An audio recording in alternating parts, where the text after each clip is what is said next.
하고자 하며 이러한 활동이 궁극적으로 당사의 지속가능한 성장과 기업가치 제고에 기여할 것으로 믿습니다. 그러면 지금부터 2018년 상반기 경영실적을 설명드리도록 하겠습니다. KB금융그룹은 2018년 상반기에 1조 9,150억 원의 당기순이익을 시현하였습니다. 이는 전년 동기 대비 2.9% 증가한 수준인데 작년 상반기 KB손해보험 지분인수 관련 염가 매수 차익과 BCC 관련 이연 법인세 영향, 올해 은행의 명동사업 매각익 등 일회성 요인을 제외한 경상적 기준으로는 전년 동기 대비 약 17.3% 증가한 실적입니다.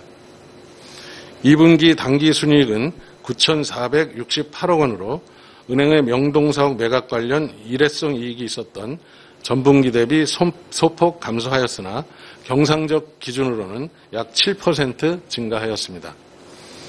또한 2018년 상반기 영업이익은 2조 5,512억 원으로 이자이익과 수수료이익의 고른 성장과 더불어 비용 감축과 건전성 개선 등 수익성의 구조적 개선에 힘입어 전년 동기 대비 27.4% 증가하였습니다.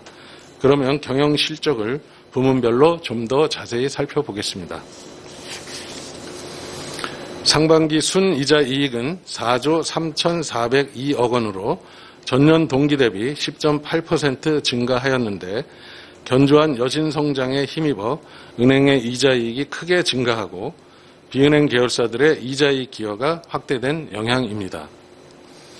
2분기 순이자이익은 2조 1,964억 원으로 은행, 증권, 손해보험 등 계열사들의 고른 이자이익 증가에 힘입어 전분기 대비 2.5% 증가하였습니다. 다음은 그룹 순수수료 이익에 대해 말씀드리겠습니다. 상반기 순수수료 이익은 1조 2,247억 원으로 전년 동기 대비 18.8% 증가하였습니다. 이는 주식시장 호황에 따라 ELS, ETF 판매가 호조를 보이면서 은행의 신탁이익이 크게 증가하고 주식 거래대금 증가에 따라 증권업 수입 수수료가 확대된 영향입니다. 다만 2분기 수수료 이익은 국내의 주식시장이 전반적으로 부진해지면서 신탁이익과 펀드 판매 수수료 중심으로 전분기 대비 소폭 감소하였습니다. 상반기 기타 영업손익은 KB손해보험 연결 영향으로 전년 동기 대비 큰 폭으로 개선되었습니다. 다만 2분기 기타 영업이익은 과거 신용회복 지원 프로그램의 일환으로 국민행복기금 등이 보유하고 있던 대출 채권을 캠코에 일괄 매각하면서 관련 매각이익이 발생하였으나 환율 상승에 따라 파생상품 및 외환 환산 관련 손실이 확대되며 전분기 대비 감소하였습니다. 상반기 일반관리비는 2조 7,437억 원으로 KB손해보험 연결 영향 등으로 전년 동기 대비 10.2% 증가하였으나 이를 제외할 경우 약 1.8% 정도 증가한 수준이며 2분기 일반 관리비는 전분기 대비 2.9% 감소하며 전반적으로 그룹 비용 효율성 개선이 지속되고 있습니다. 이어서 신용손실 충당금 전입액입니다. 상반기 신용손실 충당금 전입액은 2,813억 원으로 대출 자산 성장에도 불구하고 전년 동기 대비 8.6% 감소하였고 상반기 누적 기준 크레딧 코스트는 18bp 수준을 기록하였습니다. 2분기 충당금 전입액은 거액 대손 충당금 환입 영향으로 전분기 대비 29% 감소한 1,168억 원을 기록하였습니다. 마지막으로 그룹 영업의 손익은 2분기에 209억 원의 손실을 기록하였는데 지난 분기에는 명동의 명동사업 매각 관련 일회성 이익이 인식된 반면 2분기 중에는 사회공헌 기부금이 증가한 영향입니다. 다음 3페이지에서는 주요 재무지표를 설명드리겠습니다. 2018년 상반기 누적 기준 그룹 ROA는 0.85%, ROE는 11.24%를 기록하였습니다.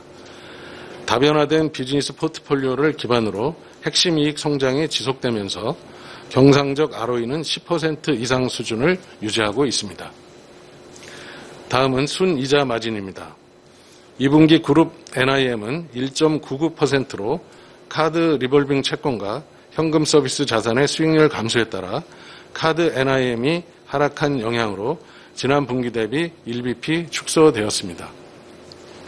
은행 NIM은 1.71%로 전분기 수준을 유지하였는데 이는 시장금리 상승을 반영한 자산 리프라이싱과 포트폴리오 개선 효과에도 불구하고 2분기 중 전월세 자금 대출, 경찰 공무원 대출 등 상대적으로 마진이 낮은 자산의 증가폭이 컸던 데다 조달 측면에서는 저원가성 대비 정기예금 조달 비중이 확대되면서 조달 비용 부담이 지속된 데 주로 기인합니다.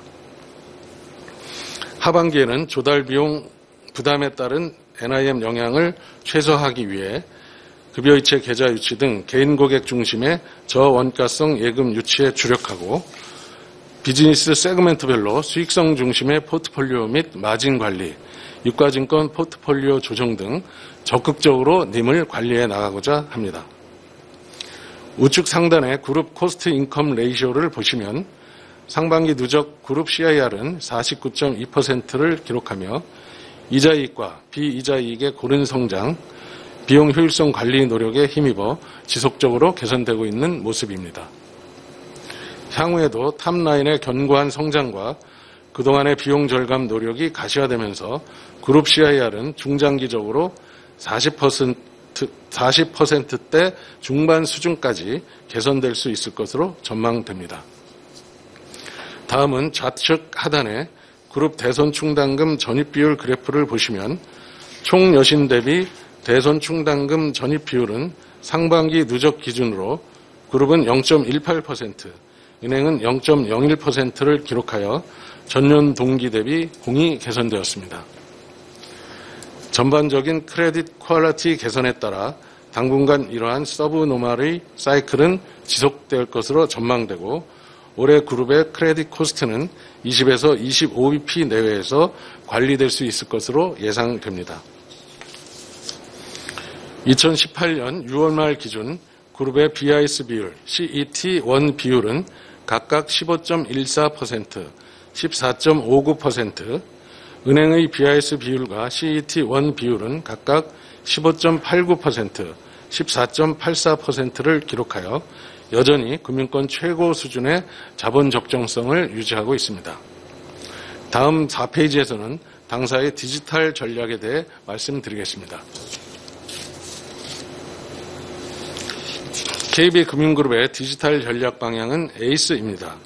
에이자일, 민첩하고 커스터머 센트릭, 고객 중심적이며 이피션시, 효율적인 운영을 추구하는 것으로 KB금융그룹은 급변하는 금융 환경 속에서 디지털 시대의 흐름에 빠르게 대응하고 신기술을 내재화함으로써 고객에게 새로운 금융 환경을 제공하는 고객의 퍼스트 초이스, 퍼스트 무버로서 도약해 나가고자 합니다. 아시다시피 최근 은행을 중심으로 고객 접점 채널이 빠른 속도로 변화하고 있습니다. 좌측 상단에 은행의 디지털 뱅킹 거래를 보시면 대표적인 비대면 채널인 인터넷 뱅킹의 고객 수는 은행의 전체 고객의 약 72%인 2,300만 명에 달합니다. 또한 모바일 뱅킹 플랫폼인 스타뱅킹 앱 고객 수는 전체 고객의 약 45%에 해당하는 1,400만 명이고 이 중 액티브 고객은 61% 수준입니다. 채널별 거래 비중을 살펴보면 은행 전체에서 비대면 거래가 차지하는 비중은 약 90%에 달해 금융거래의 중심이 확연히 비대면 채널로 이동해 가고 있습니다. 주요 금융거래를 보시면 적립식 예금의 경우 비대면 채널을 통한 신규 비중이 약 60%에 달하고 펀드와 가계대출의 비대면 신규 비중도 최근 빠른 속도로 증가하고 있는데 특히 가계대출의 경우 인터넷, 모바일 대출 상품이 확대되면서 연간 260% 이상의 성장률을 나타내고 있습니다. 당사는 이러한 디지털 변화에 선제적으로 대응하기 위해 고객 접점 채널의 디지털라이제이션을 통해 고객 접근성을 확대하고 채널 간 연계성을 강화하여 고객 중심의 심리스한 옴니 채널 서비스를 제공하고자 합니다. 우측 상단에서 보시듯이 당사는 간편 생활금융 플랫폼인 리브와 부동산 전문 플랫폼인 리브온 등 고객별 니즈에 맞는 비대면 플랫폼을 제공하여 고객과의 접점을 확대하는 등 디지털 경쟁력 강화에 최선의 노력을 다하고 있습니다. 업무 효율성 측면에서는 그룹 내 프로젝트 단위의 에이자일 조직을 운영하여 신속한 의사결정과 실행이 이루어지도록 하고 있고 RPA, 즉 로보틱 프로세스 오토메이션을 도입하여 미들 백 오피스의 일반 사무 처리에 있어서도 디지털 기술을 도입하는 등 업무 효율성을 극대화하고 있습니다. 또한 성장 가능성이 높은 핀테크 스타트업을 발굴하고 성장을 지원하는 동시에 관련 기술을 KB에 내재화하는 등 모두가 상생할 수 있는 금융 생태계 구축도 지속하고 있습니다. 다음 페이지부터는 지금까지 설명드린 실적에 대한 세부 자료이니 참고해 주시기 바랍니다. 그럼 이것으로 KB금융그룹의 2018년 상반기 경영실적 보고를 마치겠습니다. 경청해 주셔서 감사합니다. 네, 그럼 지금부터 질의응답 시간을 갖도록 하겠습니다.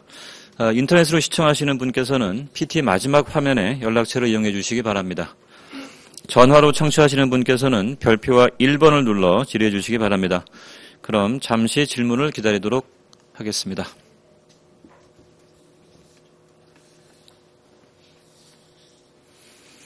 네, 질문 받겠습니다. 현대차 투자증권의 김진상 상무님. 네, 안녕하세요. 좋은 실적 감사드리고요. 님과 건전성 관련해서 세 가지를 좀 간단히 여쭙겠습니다. 먼저 최근 수분기 동안 은행님이 정체 상태여서 경쟁사에 비해서 다소 부진한데요. 이미 CFO께서 언급해 주셨지만 원인이라든가 이런 거를 좀 더 자세하게 공유해 줄 수 있으면 좋겠고요. 향후 님 전망도 함께 부탁드립니다. 두 번째 이제 이거와는 좀 상반되게 충당금은 지금 경쟁사에 비해서 상당히 낮은 수준이고요. 또 2분기 충당금 일회성 환입을 감안하더라도 굉장히 낮은 수준으로 유지되고 있어서 이런 수준이 얼마나 지속 가능하신지 아까 또 발표하시면서 언급해 주셨지만은 향후 전망을 중심으로 조금 말씀해 주셨으면 좋겠고요.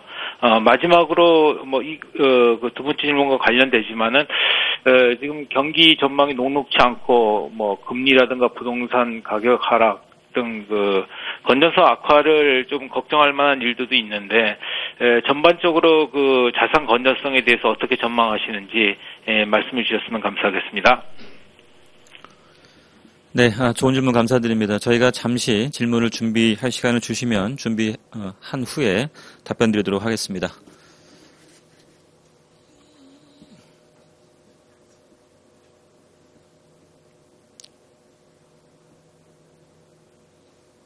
네. 김진산 상무님 질문 감사합니다. 먼저 이제 은행의 2분기 님이 1.71%를 기록해서 약간 정체된 모습을 보여서 다소 실망하신 부분이 있을 것으로 생각이 됩니다.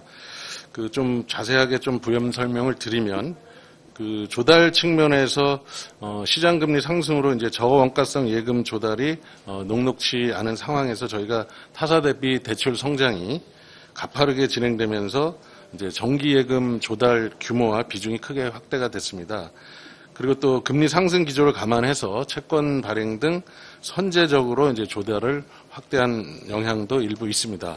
운영 측면에서는 저희가 이제 시장 금리 상승을 반영해서 자산 리프라이싱이나 포트폴리오 개선 효과는 나타나고 있는데 가계대출의 경우에 앞에서도 말씀드렸듯이 전월세 자금 대출, 그다음 경찰 공무원 대출 같이 리스크 어저스트 리턴은 종합적인 이익 기여도는 높은데 대출 일드 자체가 낮은 그런 자산 중심으로 성장한 점이 마진에 좀 부담을 주었고요.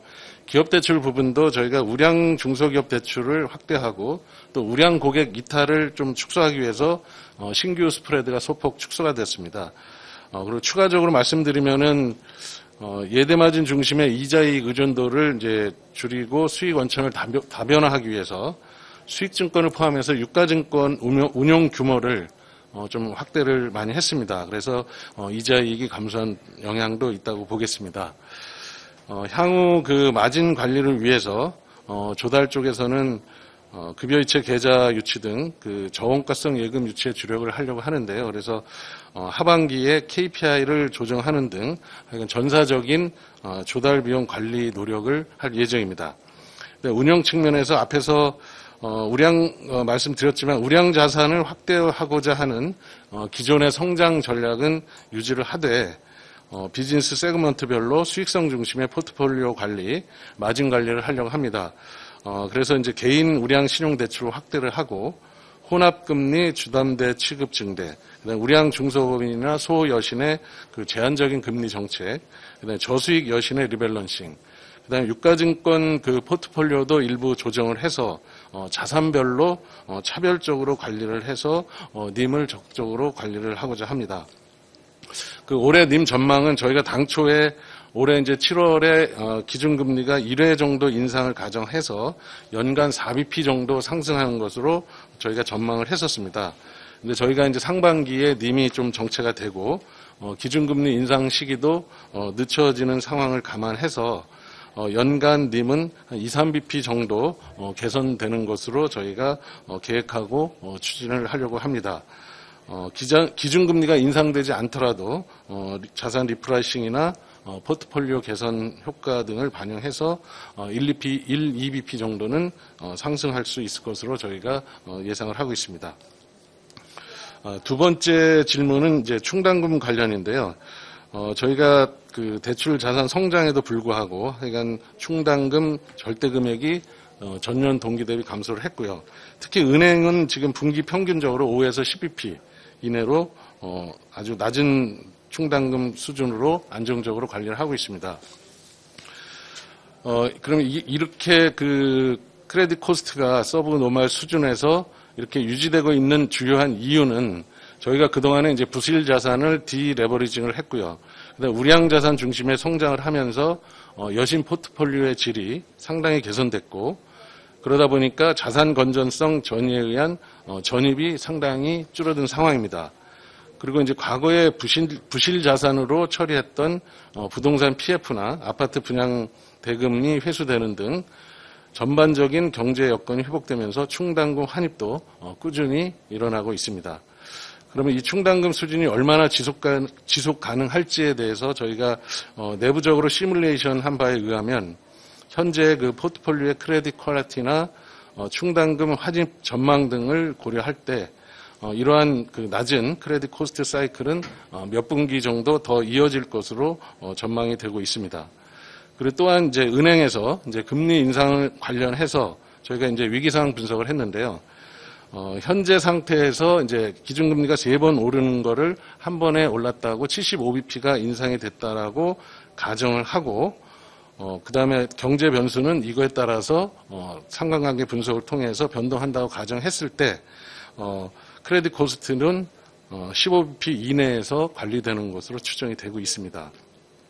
그렇지만 그 향후에 경기 둔화와 금리 인상 등 여러 가지 여건들을 종합적으로 감안해서 보수적으로 봤을 때 크레딧 코스트는 한 30bp에서 35bp 내외에서 안정화될 것으로 전망을 하고 있습니다.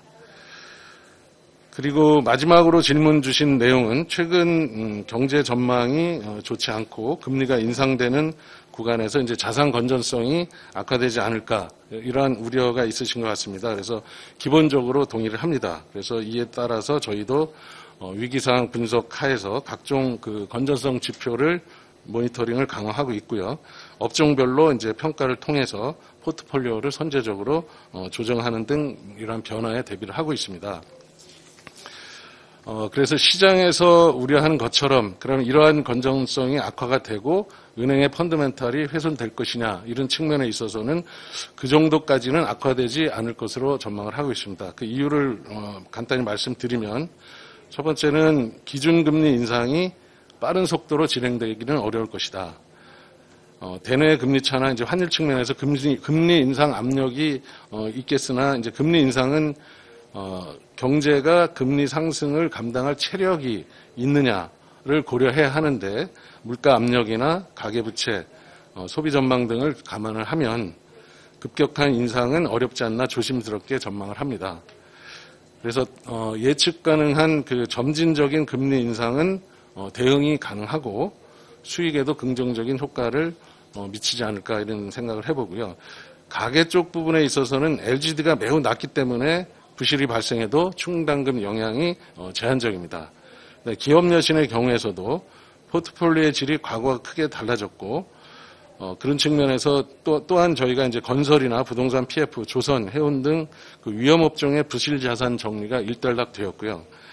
신용등급 BBB- 이상 그 우량 기업 비중이 14년 초만 해도 저희가 40% 초반이었습니다. 근데 현재 76% 정도 돼서 크게 증가를 했습니다. 그래서 외부 충격에 대해서도 자산 건전성을 양호하게 유지해 나갈 수 있는 체력이 되어 있다고 볼 수 있겠습니다. 그래서 저희가 이 여러 가지 상황을 봤을 때 은행의 펀더멘탈 훼손 수준까지는 이르지 않을 것으로 저희가 예상하고 있습니다.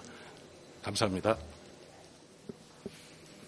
네, 좋은 답변 되셨으리라 생각됩니다. 다음 질문 잠시 대기하도록 하겠습니다.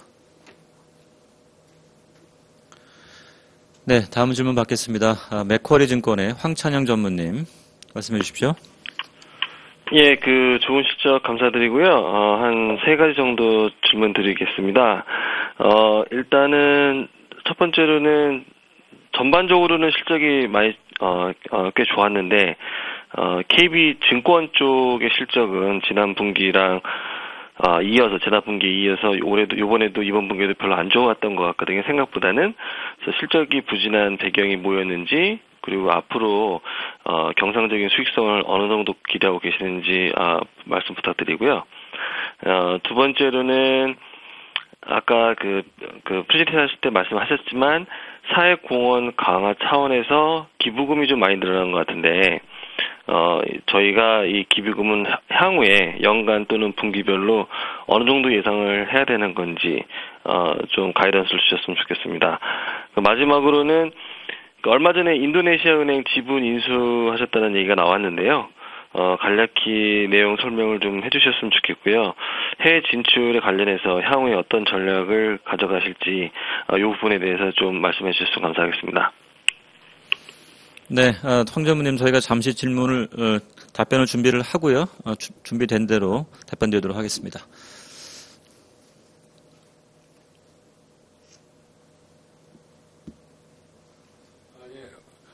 황 전무님, 좋은 질문 감사합니다. KB증권이 이제 실적이 좀 저조한데요. 그 저조한 이유를 먼저 설명드리겠습니다. 증권이 이제 상반기에 1,528억 원의 순이익을 나타냈습니다.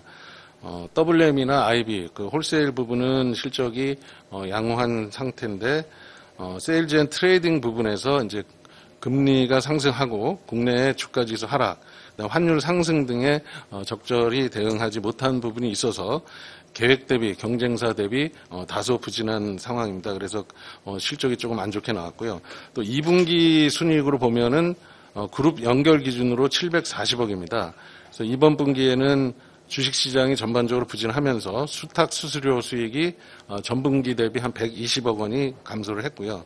일회성 요인으로 중국의 CERC 그룹의 ABCP에 대해서 200억을 저희가 투자를 했는데 그 부분에 대해서 200억의 평가 손실을 반영을 했습니다. 그래서 이 영향을 제외하면 순이익은 한 900억 정도 수준으로 볼 수 있겠습니다.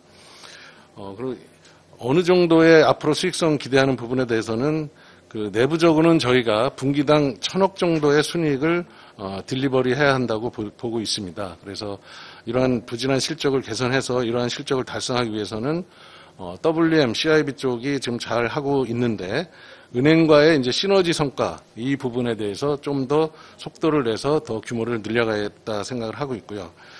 아까 말씀드렸듯이 이제 개선이 필요한 부분이 S&T 부분인데 이쪽에 운용 역량을 제고하고 저희가 이번에 은행, 증권, 자산운용 등 그룹 내의 캐피탈 마켓 조직을 한 자리로 다 모았습니다. 그래서 이 부분에 있어서 협업을 통해서 이러한 여러 가지 실적으로 개선될 것으로 기대를 하고 있습니다. 그다음에 기부금 두 번째가 이제 사회공헌과 기부금에 대해서 말씀드리겠습니다. 아시다시피 기업의 사회적 활동 강화는 전 세계적인 트렌드입니다. 그래서 글로벌 기업들이 순이익의 한 3에서 5%의 규모의 사회공헌을 하고 있는데요. 저희도 이제 청년 실업이나 저출산, 혁신기업 지원 등 여러 가지 사회적 문제를 깊이 고민을 하고 여러 가지 프로그램 이런 것들을 발굴하고 지원하는 등 사회공헌 활동을 적극 추진을 하고 있습니다. 그래서 기존에 저희가 연간 3% 순이익의 3% 수준으로 기부금을 책정하고 운영을 해왔는데요. 올해에는 이제 작년 순이익의 약 5% 수준 이내에서 계획 중에 있습니다. 그래서 이번 상반기에 약 777억 원을 반영을 하였습니다. 향후의 사회공헌 규모에 대해서는 현재 확정적으로 좀 말씀드리기는 어렵습니다만 리딩 금융그룹으로서 사회적 역할과 사회적 문제, 프로그램 운영 상황 등을 두루 감안해서 사회공헌 활동을 추진해 나가도록 하겠습니다. 다만 저희가 목표로 하는 ROE 등 수익성이 훼손되지 않는 범위 내에서 추진할 계획입니다. 마지막으로 북코핀 은행의 지분 인수한 내용과 해외 진출 방향에 대해서 말씀 주셨는데요. 인도네시아 진출 관련해서 먼저 말씀을 드리면 인도네시아는 높은 세계 평균 대비 높은 경제 성장률을 보이고 있고요. 탄탄한 내수 중심의 경제 구조, 그다음 풍부한 자원, 그다음 빠른 중상층 인구 증가세 등을 감안할 때 금융업 성장 기회 측면에서 아주 매력적인 시장이라고 생각을 합니다. 특히 GDP 대비해서 여진 비율이 상대적으로 낮고 제도권 금융 서비스 이용 수준이 낮기 때문에 저희 금융 쪽에서의 성장 잠재력이 높아서 KB의 글로벌 전략상 매우 중요한 국가입니다. 그래서 이번에 저희가 진출을 하게 됐고요.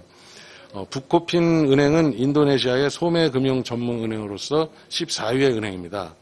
그래서 지분 인수는 유상증자에 따른 신주 인수권을 구주주 배정 진행한 후에 실권주를 KB가 인수하는 구조입니다. 그래서 최종 지분율을 확정 시에 저희가 최대 22%의 지분 획득을 통해서 2대 주주의 지위를 확보할 예정입니다. 지분 인수 직후부터 우선 북코핀 은행의 리스크 관리를 강화를 지원할 예정이고요. 에셋 클린업 부분, 그다음에 주택금융, 디지털금융 등 KB 보유 역량을 활용해서 북코핀 은행의 가치를 증대시킬 수 있는 방안을 상호 협의해서 진행할 예정입니다. 세부적인 사항들에 대해서는 최종 지분율이 확정된 후에 다시 커뮤니케이션 하도록 하겠습니다. 해외 진출 방향에 대해서 간략히 말씀드리면 해외 진출은 국가별 규제 환경이나 인구 구조, 금융업 인프라, 금융산업별 발달 특성 등을 종합적으로 감안을 해서 비즈니스별로 접근을 하고 있는데 저희는 크게 4개 분야로 진출을 하고자 합니다. 첫 번째는 마이크로 파이낸스 분야인데요. 여기는 라이선스 취득이 비교적 용이하고요. 마진율이 높은 분야입니다. 그래서 저희가 카드하고 캐피탈이 이곳에 강점을 가지고 있기 때문에 카드하고 캐피탈이 베트남, 미얀마를 중심으로 진출을 해 있고 추가적인 발굴을 하고 있습니다. 두 번째는 KB가 전통적으로 강점이 있는 분야인데 리테일 뱅킹 분야입니다. 그래서 전통적인 소매 금융을 넘어서 또 디지털 뱅킹 모델로 진출을 하고자 합니다. 그래서 현재 캄보디아에서 저희가 진출한 리브 캄보디아를 마켓 테스트가 마무리가 되면 베트남, 인도네시아 지역으로 확대할 예정입니다. 세 번째는 이제 CIB 분야인데요. 저희가 이제 인프라 금융 노하우나 ECM, DCM 이쪽에서의 전문성 이런 경험을 살린다면 여러 가지 기회가 있다고 생각을 하고 저희가 타겟 지역은 홍콩이나 런던 등 선진국 시장입니다. 근데 이 분야에서는 아직 글로벌 네트워크가 부족하기 때문에 일본 은행 등 글로벌 은행 등과 경험과 네트워크를 가진 그런 기관들과 제휴를 통해서 시장 지위를 다져 나가고자 합니다. 마지막은 이제 자산관리 분야인데요. 이제 한국 사회가 이제 빠른 속도로 이제 고령화가 되면서 성장 둔화가 예상되고 이에 따라서 이제 대출 수요도 감소하고 그래서 예대율이 낮아질 가능성을 생각하면 단순한 예대마진 구조, 비즈니스 구조에서 탈피해서 자산관리 비즈니스에서 성장 기회를 찾아야 한다고 판단을 하고 있습니다. 그래서 중국을 포함한 아시아, 유럽, 미국 자산운용사들과 전략적인 제휴 방식으로 발판을 마련하고 있습니다. 이상 그 해외 진출 방향에 대해서 간단히 말씀드렸습니다. 감사합니다. 네, 좋은 답변 감사드립니다. 다음 질문 대기하도록 하겠습니다.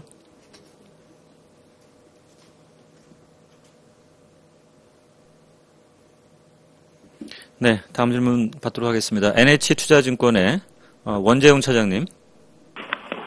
네, 안녕하십니까. 저희 NH투자증권의 원재용입니다. 저기 세 가지 질문 드리고 싶은데요. 첫 번째는 배당 성향입니다. 네, 금년도 좋은 실적 내주고 계시는데요.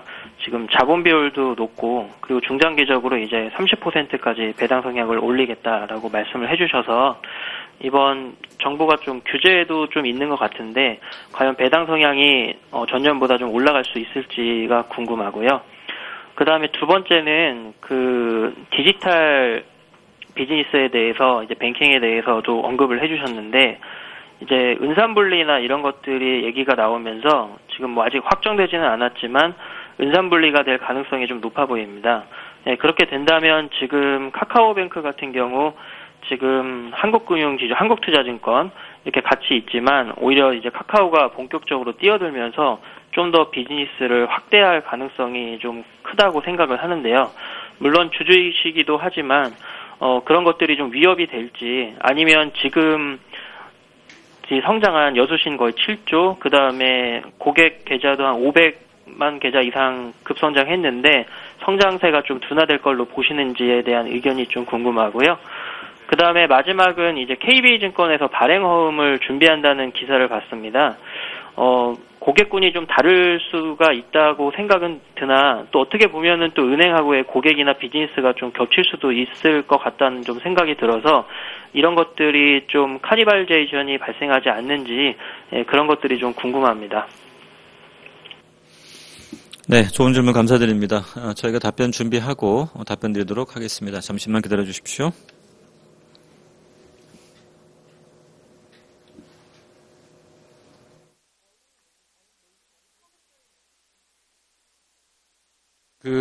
원재용 연구위원님 질문 감사합니다. 먼저 배당 성향에 대해서 말씀드리겠습니다. 그러니까 중장기적으로 저희가 지속적으로 커뮤니케이션을 해왔는데요. 하여간 글로벌 평균 수준인 30%까지 우상향 시킨다라는 목표를 가지고 저희가 지속적으로 상향을 해가고 있습니다. 그렇지만 이제 배당 성향을 급격하게 상향하는 것이 현실적으로 어려움이 있는 부분이 있지만 올해는 가령 24에서 25% 수준을 목표로 하고 차근차근 조금씩 개선시켜 나가겠다 이런 노력을 하겠다라는 말씀을 드릴 수 있을 것 같습니다. 그래서 배당 성향은 당장은 아주 만족할 만한 수준은 아니겠지만 저희가 배당이라든지 M&A를 통한 인오거닉 그로스, 그다음 자사주 매입 이런 걸 통해서 총 주주 환원율을 높이고 주주 가치를 제고하는 쪽에 노력을 지속을 하겠습니다. 그리고 두 번째 질문은 디지털 뱅킹 관련인데요.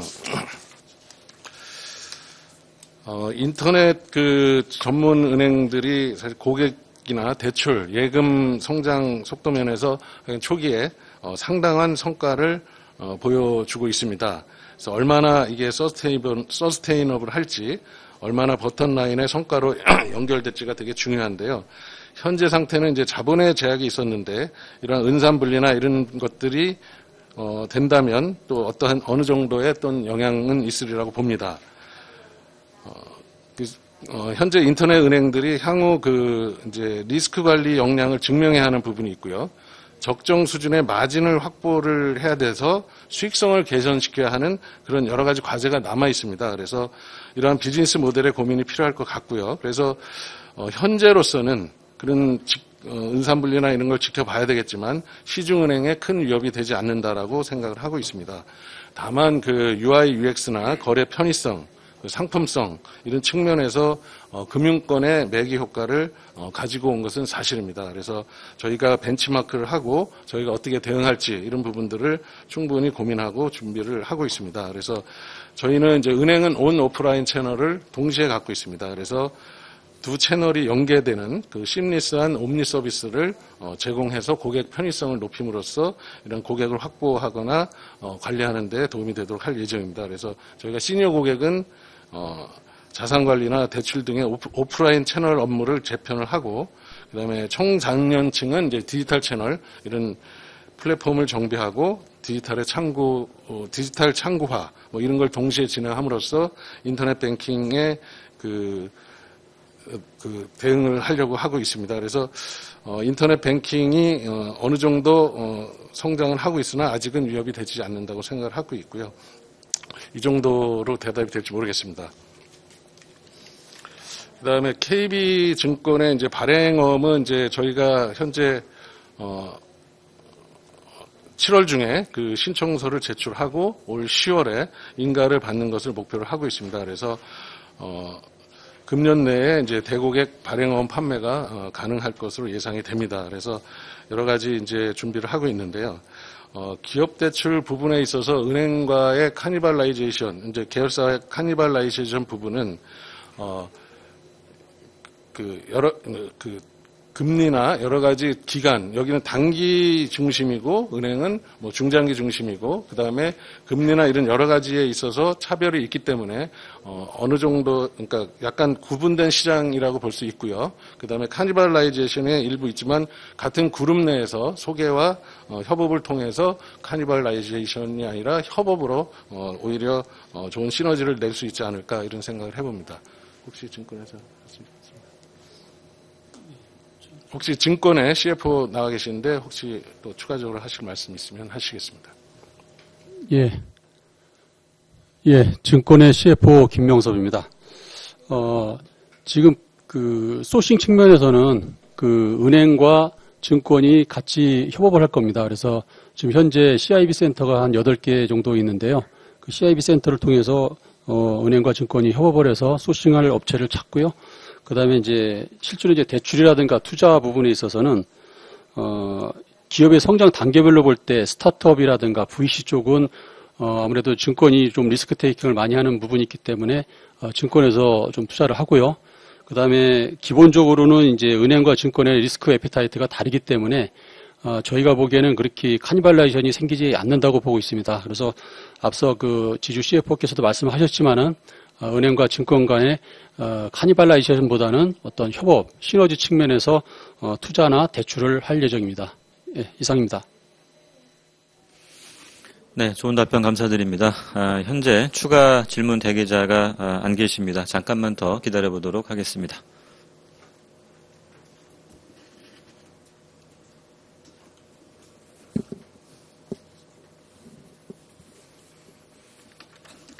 질의응답이 충분히 이루어졌고요. 실적이 큰 이슈가 없는 분기이기 때문에 추가 질문이 많지는 않은 것 같습니다. 잠깐만 더 기다려보고 없으면 마무리하도록 하겠습니다.